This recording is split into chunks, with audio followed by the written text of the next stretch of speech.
안녕하세요. 예스유학의 다니엘 전입니다. 저는 그 로스쿨 컨설팅 팀을 총괄하고 있고요. 오늘은 원서 컨설팅 외에 저희가 하는 프로그램이 이제 두 가지가 있는데요. 하나는 로스쿨 1L Prep 그리고 로스쿨 LSAT Prep 프로그램들을 소개해 드리겠습니다.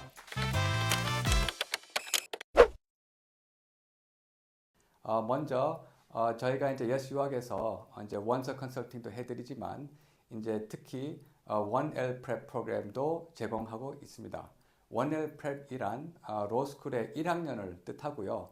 로스쿨은 사실은 3년 JD 프로그램이지만 사실은 1년이라고 보시면 되십니다. 그 이유는 1L 1학년, 지옥의 1학년이라도 부르기도 하죠.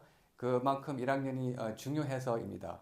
1학년 성적이 나중에 취직을 할 때 있어서 엄청난 영향을 끼칩니다.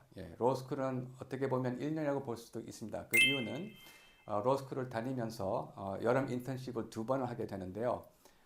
로스쿨 인턴십을 보통 대형 로펌에서 하게 됩니다. 그 고용주들이 평가할 수 있는 것이 오직 1학년 성적밖에 없습니다. 1학년에서 상위 20% 안에는 들어야지만 대형 로펌에서 고용이 되고요.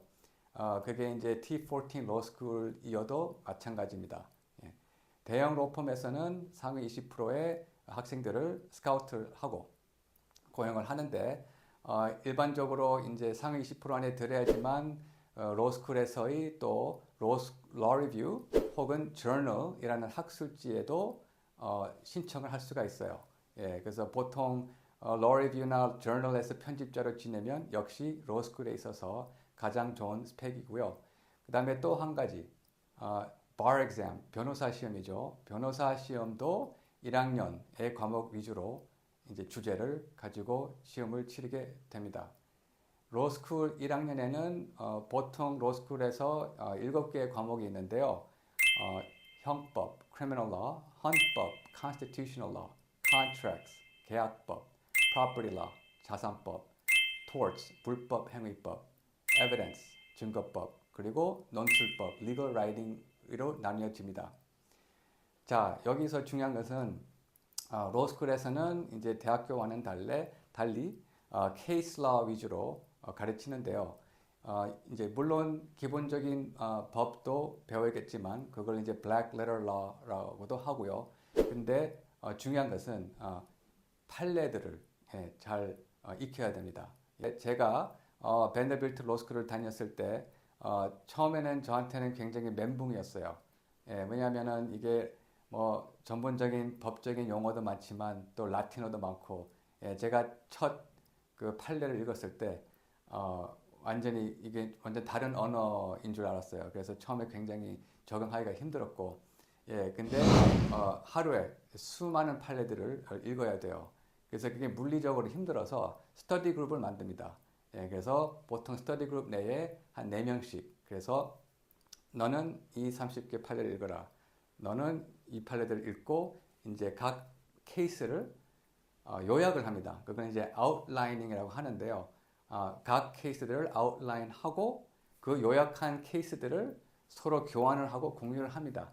그래서 학기말 고사, 파이널 exam을 준비를 할 때 그 많은 판례들을 다 읽을 수가 없으니 그 요약한 케이스 아웃라인들을 읽고 준비를 하게 됩니다. 자, 말씀드린 대로 상위 20% 안에 들어야지만 대형 로펌에 이제 취직할 수가 있고 대형 로펌에서 첫 연봉이 평균 25만 불입니다. 한 3억, 원화로 3억입니다. 상위 20% 안에 들지 않으면 좀 더 작은 로펌 혹은 sole practitioner, 개인 사무실로 취직이 되겠죠. 그러면 초봉이 보통 1억 정도에서 그칩니다. 자, 로스쿨 T14 로스쿨 가는 이유는 이 3억을 초봉으로 벌고 주니어 소시에트에서 시니어 소시에트, 그다음에 나중에 주니어 파트너에서 시니어 파트너, 나중에는 프로핏 쉐어링까지 하게 되면서 수십억을 벌기 위해서 가야겠죠. 이왕이면. 근데 이제 1학년의 성적이 좋지가 않으면 이민법이나 교통사고 그런 사건을 맡게 돼요. 근데 로스쿨을 가려면 이왕이면 연봉을 높게 받고 corporate law, 기업법, 또 인수합병법, 세법 그런 M&A 같은 그런 전문적인 분야를 다루면서 corporate clients를 위해서 일을 하는 것이 제일 적합하다고 믿습니다. 자, 예스유학에서 1L Prep, 그러니까 1학년 선행학습 프로그램을 하게 되시면 저와 같이 수개월 동안 제가 각 과목별로 주요 판례들을 가르쳐 드리고 어떻게 요약을 하는지도 알려드리고 논술법도 가르쳐 드립니다. 특히 로스쿨에서는 이 라이팅 실력이 너무 중요하기 때문에 이걸 설득력 있게 정말 애널리티컬 라이팅을 잘 해야 되고요.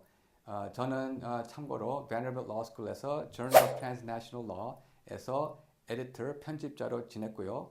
제가 쓴 논문도 출판이 되기도 했습니다. 그래서 라이팅 실력만큼은 믿고 맡기셔도 됩니다. 자, 이제 다음으로 저희가 또 예스유학에서 제공하는 LSAT Prep Program에 대해서도 이제 소개를 해드릴 건데요. 이제 여기서 제가 이제 저희 지인 선생님을 잠깐 소개를 좀 해드릴 텐데요. 저희 지인 선생님은 콜롬비아 대학교에서 졸업을 하시고 LSAT 시험 180점 만점에서 175점을 받았습니다. 거의 만점을 받은 셈입니다. 그래서 LSAT 시험 그런 준비를 어떻게 해야 되는지에 대해서 이제 좀 얘기를 나눌 텐데요.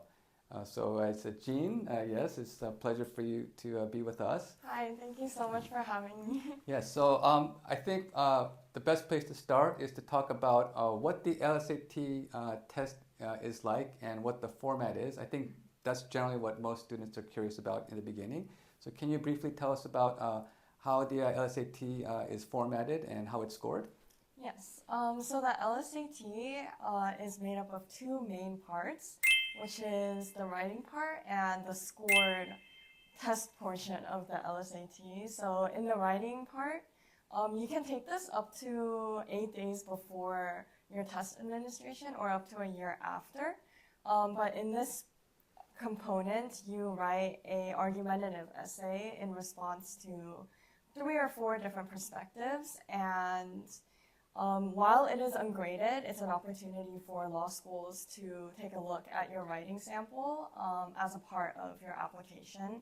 And as I mentioned earlier, this part is ungraded, but it's required for you to receive your score. Oh, so you mentioned that the writing section is unscored, but yes, like you also mentioned, law schools will look at the writing section of the exam because, as I mentioned, law school puts a premium on writing skills. So even though it's not scored, you must take it seriously and must prepare for it thoroughly. Can you also talk about the scored sections of the test, which is logical reasoning and reading comprehension? Yes, so in the scored section, there's 2 main parts, which is the logical reasoning and the reading comprehension section. So 2 of the sections will be on logical reasoning, 1 of them will be on reading comprehension, and the last one will be an experimental section, which could be either the logical reasoning or the reading comprehension.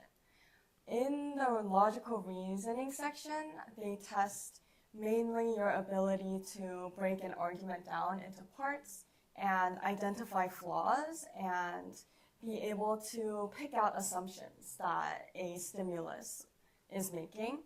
And for the reading comprehension section, there's 4 main passages. Usually it's one in humanities, law, science, but it could be pretty much any subject, and it tests your ability to read quickly and to read with an analytical eye, because the questions often are very specific and will either point to the main idea of the passage or a specific sentence.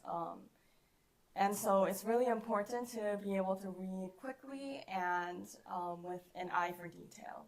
I see. And out of a total of 180 points, what score is normally required to get into the T14 law schools? So all of the T14 law schools have a median LSAT of a 170 or higher. Wow. And so it's really important to make sure you're hitting the 170s and to aim for a score that's as high as possible. There's this saying, I remember hearing it a lot when I was studying for the LSAT, and it is that every additional point you get on the LSAT, it equates to $10,000 in scholarship. Of course, this isn't a fact, but it does emphasize how important it is to make sure that your LSAT is as high as possible. Indeed, the LSAT score is just about as important as your GPA. It has a very heavy weighting. So obviously it must be prepared for in advance very carefully with thorough planning. Can you briefly share with us your own experience in preparing for the LSAT? So I started off with a 156 on the LSAT when I took my first practice test. And I remember around 6 months into studying, I feel like I was plateauing at a 167, 168. And while I would occasionally score a 172, it was a pretty rare occurrence. And so I knew that I had to change up my study habits in some ways in order to be able to score consistently in the 170s. And the biggest shift happened when I started to review all of my wrong answers thoroughly. And I remember listening to someone who took the LSAT before and scored very well. And they told me that whenever you miss a question on the LSAT, you're making two mistakes. The first mistake is selecting the wrong answer choice. And the second one is overlooking the correct answer choice. And so that emphasizes how many mistakes you're making with every incorrect answer you get on a LSAT question. And so there's a lot to break down when you're reviewing your practice tests. And so I think really taking advantage of all of the learning opportunities that come with each question on the LSAT helped me increase my score from a high 160 to a 175. I see. So I'm sure that personal experience that you had influenced your teaching approach and helped you determine what is truly effective in raising one's test scores. I, for one, see a lot of my students, when they prepare for it, they take a lot of practice questions, practice tests. They'll do like a set of 50 questions, and then they go, okay, great. And then they move on to the next 50 set of questions. Mm-hmm. But as you mentioned, their scores will not improve in that fashion. I think, as you mentioned, unless they go over the questions that they got wrong, see what they got wrong, why they got it wrong, and work with a tutor that explains to them what they did wrong and how they can get those questions right. Only by going through that process will they be able to maximize their LSAT score.